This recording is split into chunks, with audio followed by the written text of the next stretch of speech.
It's Friday morning அன்றைக்கி பார்த்தீங்கன்னா டே in my life எடுக்கலான்னு தான் பிளான் பண்ணியிருக்கேன். காலையிலேயே பார்த்தீங்கன்னா நம்ம ரெஸ்னாட் ஒர்க்கோட தான் இந்த டேயே ஸ்டார்ட் ஆச்சு. ஏன்னா இன்றைக்கி கொஞ்சம் அவுட்டிங் போகிற வேலை இருக்குது.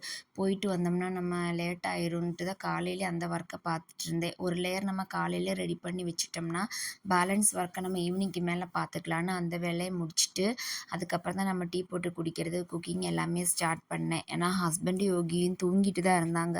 ஸோ அவங்க எழுந்திருக்கிறதுக்குள்ளே நம்ம இந்த வேலையை முடிச்சிட்டோம்னா ஒரு பெரிய வேலை மிச்சம்னு சொல்லிட்டு அந்த வேலையை முடிச்சுட்டு, ஏன்னா மேக்ஸிமம் நான் இந்த ரெசின் ஒர்க் எல்லாமே அவன் தூங்கும்போது தான் பண்ணுவேன். ஏன்னா நான் அந்த கெமிக்கல் எல்லாமே யூஸ் பண்ணுறனால இல்லைன்னா அவன் அந்த ரூமுக்குள்ளே வருவேன் எல்லாமே பண்ணுவேன்ட்டு தூங்கும்போது பண்ணுவேன்.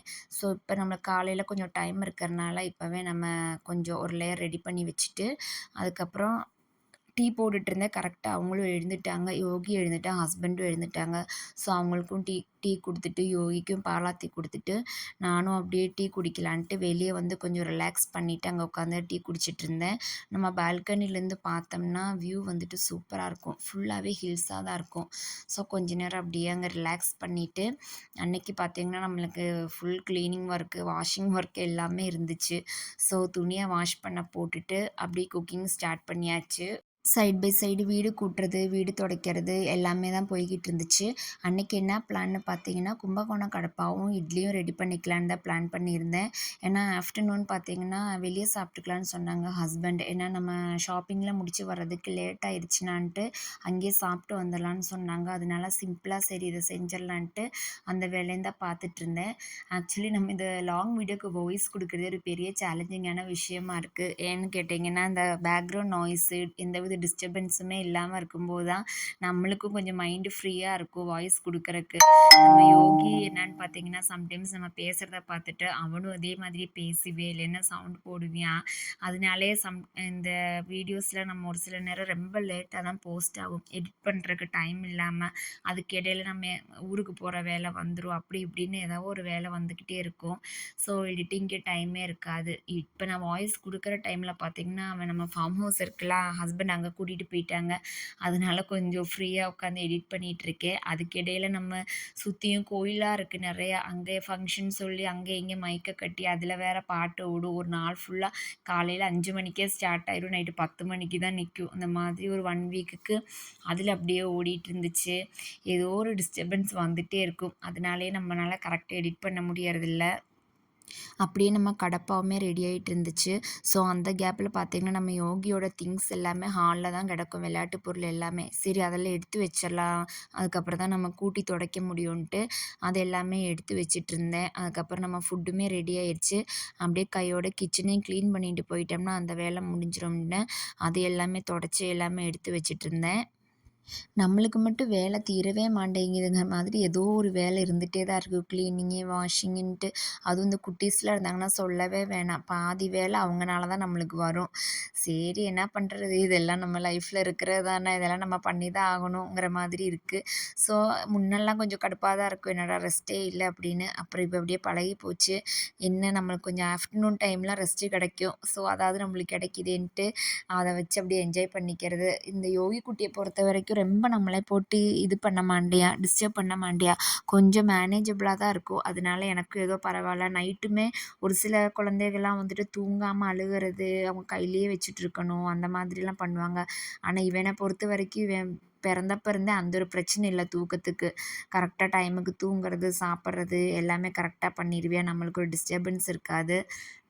அதனால ஏதோ அப்படியே போய்கிட்டுருக்கு. ஆனால் சேட்டையும் பண்ணுவியான், கொஞ்சம் பிடிவாதம் ஓவரா பண்ணுவியான். எல்லா நேரமும் இல்லை, ஒரு சில நேரம் அவன் ஏதாவது பொருள் கேட்டு நம்ம எடுத்து குடுக்கலைன்னா ரொம்ப சவுண்டு போடுறது, கத்துறது அது எல்லாமே பண்ணுவியான். சரி எல்லாம் இந்தந்த ஏஜில் எல்லாருமே பண்ணுறது தானே அப்படின்ட்டு நம்மளும் சரி விட்டுறது. ஸோ அப்படியே நம்ம அந்த வேலைலாம் முடிச்சுட்டு குளிச்சுட்டு வந்துட்டோம். சரி நம்ம சாப்பிட்டு அப்படியே கிளம்பலான்ட்டு சாப்பாடு வேலை தான் போய்கிட்டு இருந்துச்சு. என்ன இந்த காலையில் 10 மணிக்கு மேலே எங்கேயாவது வெளியே போகிறத நினச்சாலே கடுப்பாக இருக்குது. இப்போ அடிக்கிற வெயிலுக்கு கொஞ்சம் தூரம் அங்கே போனாலே நம்ம டயர்ட் ஆயிடுறோம். ஆனால் என்ன பண்ணுறது, நம்ம ஒர்க் அப்படி. ஏன்னா ஹஸ்பண்ட் வந்துட்டு 10 மணிக்கு மேலே தான் கொஞ்சம் ஃப்ரீயாக இருப்பாங்க. ஏன்னா நம்ம ஃபார்மில் பார்த்தீங்கன்னா காலையில் 6 to 10 ரொம்ப ரஷ்ஷாக இருக்கும். ஏன்னா அந்த நாற்று எடுக்க வர்றவங்க எல்லாமே காலையில் டைமில் தானே வருவாங்க. ஸோ நம்ம அந்த டைமில் அவ்வளோ சீக்கிரம் எங்கேயுமே போக முடியாது. இறங்கி நடந்து வா. நீ ஏன் நடந்து வா. இறங்கி நடந்து வரலையே. வா. இறங்குடி. இறங்கு. நல்லு.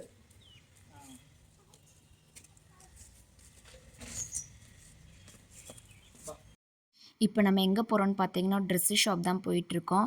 என் ஃப்ரெண்ட் ஒருத்தவங்க வந்துட்டு உங்கள் கேர்ள் ஃப்ரெண்டு கொடுக்கறக்காக பர்த்டே கிஃப்ட் ஹேம்பர் வந்துட்டு ஆர்டர் கொடுத்துருந்தாங்க. ஸோ அதில் வந்துட்டு ட்ரெஸ்ஸு சாக்லேட்ஸ்லாம் ஆட் பண்ணணும்னு சொல்லியிருந்தாங்க. ஸோ நம்ம ட்ரெஸ் எடுக்க தான் போயிட்டுருக்கோம். என் ஃப்ரெண்டு பார்த்தீங்கன்னா அப்ராடில் இருக்கான். ஸோ நம்ம அங்கே கடைக்கு போயிட்டு அவனுக்கு வீடியோ கால் இல்லை ஃபோட்டோஸ்லாம் அனுப்பி காமிச்சு தான் செலக்ட் பண்ணணும். சரி நம்ம கடையில் போயிட்டு அதெல்லாம் வீடியோ எடுக்கலாம்னு நினச்சிட்டு இருந்தேன். அங்கே போயிட்டு அந்த வீடியோ எடுக்கிற மைண்டே போயிடுச்சு. கடையிலே கொஞ்சம் ரஷ்ஷாக இருந்துச்சு. அதுக்கிடையில இந்த வீடியோ கால் பண்ணுறது, ஃபோட்டோஸ் அனுப்புறதுன்னு அப்படியே அதிலே போயிடுச்சு. ஏன்னா சைஸ் எனக்கு கரெக்ட்டா தெரியல. நம்ம ஃபோட்டோல தான் பார்த்துருக்கோம் அந்த பொண்ண. ஸோ ஒரே கன்ஃப்யூஷனா இருந்துச்சு. அதுக்கப்புறம் ஃபைனலா நம்ம ட்ரெஸ்ஸு செலக்ட் பண்ணி, அதுவுமே எடுத்துட்டு நெக்ஸ்ட்டு சூப்பர் மார்க்கெட்டுக்கு கிளம்பிட்டோம். அங்க கொஞ்சம் திங்ஸு பர்ச்சேஸ் பண்ண வேண்டியது இருந்துச்சு. ஸோ அது வாங்கிட்டு நம்ம ஃபைனலா யோகிக்கு ஹேர் கட் பண்ண வந்துட்டோம். அங்க போனதுக்கப்புறம் அவன் சரி தனியா உட்கார வச்சு ஹேர் கட் பண்ணலான்னு பார்த்தா ஒரே அழுக. அப்புறம் அவங்க அப்பா மடியில தான் உட்கார வச்சு ஹேர் கட் பண்ணோம். லாஸ்ட்டா ஒரு 6 மந்த்ஸ் பார்த்தீங்கன்னா, நான் ஊர்ல தான் இருந்தேன். கேரளால எங்க அம்மா வீட்ல. கொஞ்சம் ஒர்க் பேஸ்டு அங்க இருந்தேன். அங்க மந்த்லி ஒன்ஸ் எங்க அப்பா வந்துட்டு ஹேர் கட் பண்ண கூட்டிட்டு போயிருவாங்க. அங்க போய் அவனுக்கு வந்து இடம் பழகிருச்சு அங்க. அதனால அவன் தனியாவே சேர்ல உட்காந்துக்குவான் ஹேர் கட் பண்றதுக்கு. இங்க வந்து இதுதான் ஃபர்ஸ்ட் டைம் அவனுக்கு ஹேர் கட் பண்றது. ஸோ அவன் புது இடமா இருக்கவும் பயந்துட்டியான். அப்புறம் ஒரு வழியா வந்துட்டு ஹேர் கட் பண்ணிட்டு, சாப்பாடும் அப்படியே வீட்டுக்கு வாங்கிட்டு போயிரலான்ட்டு சாப்பாடு வாங்கிட்டோம். இன்னைக்கு கடையில போய் சாப்பிட்டு மறுபடியும் அங்கேயே லேட் ஆயிரும். யோகிக்கு வேற லைட்டா தூக்கம் வர ஆரம்பிச்சிருச்சுன்ட்டு, சாப்பாடு வாங்கிட்டு அப்படியே நாங்க அப்படியே கொஞ்சம் ஃபார்ம் ஹவுஸ் போயிட்டு அங்கே கொஞ்சம் வேலை இருந்துச்சு பார்த்துட்டு கிளம்பிட்டோம். அப்புறம் வீட்டுக்கு வந்துட்டு நம்ம யோகி குட்டிய குளிக்க வச்சுட்டு, சாப்பாடுலாம் ஊட்டி அவனையும் தூங்க வச்சாச்சு. நம்ம யோகிக்கு வந்து குளிச்சாலே உடனே அவனுக்கு திண்ணீரு, சந்தனம், குங்குமம் எல்லாமே வைக்கணும். கேட்டுக்கிட்டே இருப்பியா திண்ணீரு, சந்தனம்ன்ட்டு. ஊர்ல இருக்கும்போது எங்க அப்பா அப்படிதான் வெளிய போம்போது எல்லாமே அதெல்லாம் வைப்பாங்களா, டெய்லி இவனுக்கு வச்சு விட்டு அப்படியே பழகிருச்சு. அதனால இங்கேயும் அப்படிதான். குளிச்ச உடனே கேட்டுருவி. அதே மாதிரி எங்கேயாவது வெளிய கிளம்புனோம்னாலும் அவனுக்கு எல்லாமே வச்சு விடணும். ஸோ அதெல்லாம் முடிச்சு சாப்பிட்டுட்டு அதுக்கப்புறம் கொஞ்ச நேரம் ரெஸ்ட் எடுத்துட்டு, அப்புறம் ஈவினிங் ஆயிருச்சு. நம்ம வழக்கம் போல ஈவினிங் டீ குடிக்கணும். டீ குடிச்சே ஆகணுங்கிற மாதிரி. அதுவும் பயங்கர தலைவலி வேற வெளிய போயிட்டு வந்தது. ஸோ கொஞ்சம் டீ எல்லாம் போட்டு குடிச்சிட்டு, கொஞ்சம் பாத்திரம் வாஷ் பண்ண வேண்டிய வேலை இருந்துச்சு. அதெல்லாம் அப்படியே வாஷ் பண்ணி வச்சுட்டு, கொஞ்ச நேரம் யோகி கூட விளையாண்டுட்டு, அப்புறம் அப்படியே கொஞ்சம் எடிட்டிங் ஒர்க்கு, கொஞ்சம் நோட்ஸ் எல்லாம் ப்ரிப்பேர் பண்ண வேண்டியது இருந்துச்சு. அது எல்லாமே பார்த்துட்ருந்தேன். நம்ம யோகி பார்த்தீங்கன்னா, அந்த ட்ரக்கெல்லாம் வச்சு விளையாடிட்டு இருந்தான். அதுக்கப்புறம் திடீர்னு பார்த்தீங்கன்னா, பயங்கர காத்தும் மழையுமா அந்த மாதிரி அப்படியே இருட்டாயிருச்சு ஸ்கையே. ஸோ அத பார்க்க கொஞ்சம் நல்லா இருக்கேன்னு சொல்லி வீடியோ எடுத்தேன். அப்புறம் பார்த்தா லைட்டா சாரல் விழுக ஆரம்பிச்சிருச்சு. அப்புறம் அப்படியே பார்த்துட்டு இருந்தோம் கொஞ்ச நேரம் அப்படியே வெளிய உட்காந்து. அதுக்கப்புறம் மறுபடியும் ஹஸ்பண்ட் வந்துட்டு நான் டீ போடுறேன்னு சொல்லிட்டு அதுக்குள்ள அவங்க ஃபார்ம் ஹவுஸ் போயிட்டாங்க. ஏன்னா மழை பெஞ்சுச்சுன்னா, நாத்து எல்லாமே வந்து க்ளோஸ் பண்ணி வைக்கணும். இல்லைன்னா தண்ணி விழுந்து இதாகி போயிரும். அவங்க அந்த வேலையெல்லாம் முடிச்சுட்டு வரவுமே டீ குடிக்கணும் போல இருக்குன்னு சொன்னாங்க. சரி டீ போட்டு தரேன்னு சொல்ல, நானே போட்டுக்கிறேன் அப்படின்னாங்க. சரின்ட்டு அவங்க டீ போடுறதையும் அப்படியே சும்மா வீடியோ எடுத்துட்டு இருந்தேன். அதுக்கப்புறம் டீ போட்டு வந்து உட்காரவும் நம்ம யோகி குட்டிக்கு கொஞ்சம் வேணும்னு சொன்னானா, அதே அதே மாதிரி அவனுக்கு கொஞ்சம் ஊத்தி குடுத்துட்டு, நம்ம பக்கத்து வீட்டு பாப்பா ஒண்ணு இருந்துச்சு, அந்த பாப்பாவுக்கும் கொஞ்சம் குடுத்துட்டு, வச்சதே சின்ன கிளாஸ் டீ தான். அத 3ஆ பிரிச்சு குடிச்சுட்டாங்க. அதுக்கப்புறம் கொஞ்சம் எக்ஸ்பென்ஸ்லாம் எழுத வேண்டியது இருந்துச்சு. டெய்லி வந்துட்டு எக்ஸ்பென்ஸ் எல்லாமே நோட் பண்ணி வச்சுருவேன். பண்ற செலவு எல்லாமே. ஜஸ்ட்டு நம்ம டெய்லி எவ்வளோ செலவு பண்ணுறோம், மந்த்லி எவ்வளோ செலவாகுது, அது தெரிஞ்சுக்கிறக்காக தான் எழுதுறது. ஆக்சுவலி ஃபோனில் ஒரு ஆப்பில் தான் முன்னாடி பண்ணிகிட்டுருந்தேன். ஆனா, அது எனக்கு கம்ஃபர்டபுளாவே இல்ல. என்னதான் இருந்தாலும் ஒரு சிலது வந்து புக்கில் எழுதுற மாதிரி வராதுன்ட்டு, அவங்க கிட்ட கேட்டு எல்லாமே எழுதி வச்சுட்டுருந்தேன். அதுக்கப்புறம் கொஞ்சம் நம்ம யோகியோட அட்ரோசிட்டீஸ் தான். அவங்க அப்பா மேல ஏற, இறங்க, அடிக்க எல்லாமே. அப்படியே கொஞ்ச நேரம் விளையாடிட்டு இருந்தியான். அவன் இந்த டைம்ல அவங்க எப்பவாச்சும் தான் வீட்ல இருப்பாங்க. இல்லைன்னா நைட் ஆயிரும் வர. அவனுக்கு அவங்க அப்பா வீட்ல இருந்தாலே ஒரே குஷியாயிருவான். மேலே ஏறி குதிக்க, அடிக்க எல்லாமே பண்ணுவியான். ஸோ அவங்க விளையாடிட்டு இருந்தாங்க. அதுக்கப்புறம் நைட்டுக்கு பார்த்தீங்கன்னா, தோசை, கடப்பாவே கொஞ்சம் மீதி இருந்துச்சு காலையில செஞ்சது. சரி அதோடயே சாப்பிட்டுக்கலான்னு சொன்னாங்க. ஹஸ்பண்டே வந்துட்டு தோசை ஊத்தி தரேன், நீ போய் ரெஸ்ட் எடுன்னு சொன்னாங்க. ஸோ நம்ம அப்படியே யோகி குட்டி கூட டைம் ஸ்பெண்ட் பண்ணிட்டு, அவன் விளையாடுறத பார்த்துட்டு உட்காந்துட்டு இருந்தேன்.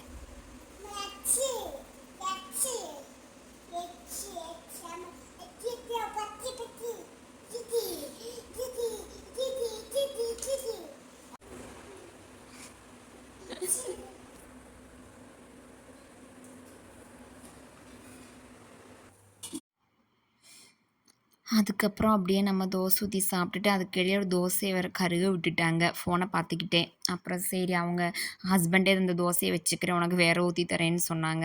அது அவங்க எடுத்துக்கிட்டு எனக்கு வேற தோசை ஊத்தி குடுத்தாங்க. சரின்ட்டு அப்படியே சாப்பிட்டுட்டு ஃபைனலா ஒரு ஆம்லெட் போட்டு குடுத்தாங்க. அதோட நல்லா வயிறு ஃபுல்லா சாப்பிட்டுட்டு, அப்புறம் பாத்திரமே அவங்களே கழுவி குடுத்துர்றேன்ட்டாங்க. நெறையா பாத்திரம்லாம் எதுவும் இல்ல, இப்ப சமைச்சது மட்டும் தான். சரிடா அப்படின்ட்டு நம்ம சாப்பிட்டுட்டு, அப்புறம் யோகி குட்டிய தூங்க வைக்கிறேன். தூங்குற நேரமாயாச்சு. ஸோ தூங்க வைக்கலான்ட்டு அப்படியே போயிட்டோம். அவ்வளோதான் இன்னைக்கு டே இப்படிதாங்க போச்சு. Good night.